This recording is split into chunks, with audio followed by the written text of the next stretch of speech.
property rights owners of that land saying, I want to use this, but other people saying, no, I don't want you to use that for that.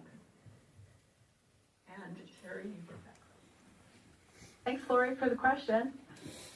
I would say, let's just use mining as an example.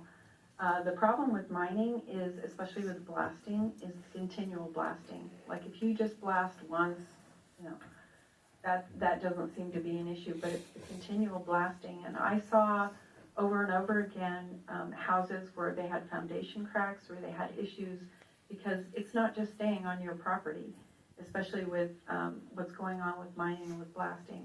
Now, I thought it was very interesting is I talked to somebody who was aware of what's going on in East River, and they're having the same reports with the continual blasting with the mining.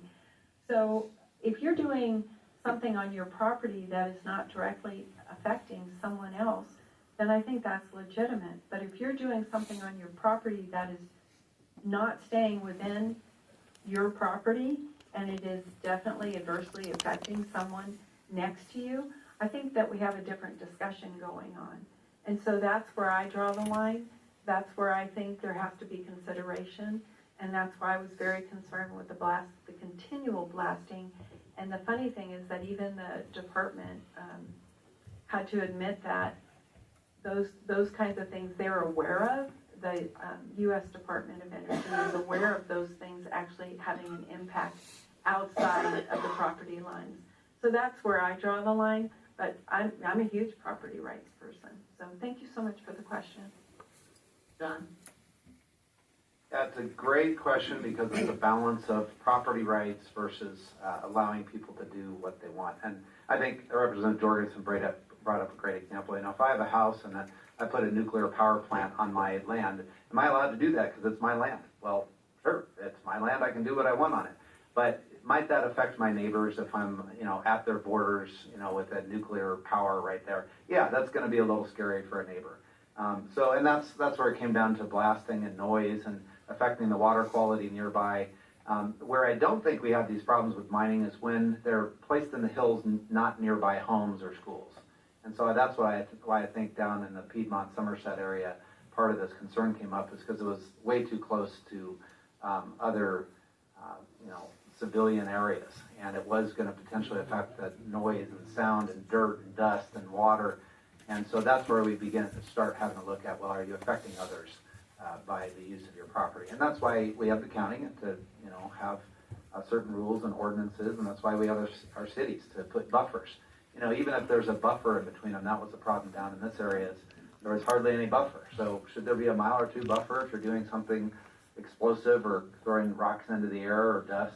I think maybe there should be. Some people in Blackhawk have been experiencing that. At the end of the day, I think it has to do also with eminent domain. We heard this a lot last year, using eminent domain for private gain. And our Constitution specifies eminent domain is okay for the public good. And, are these activities for the public good, or are they for private gain? So that has to be looked at.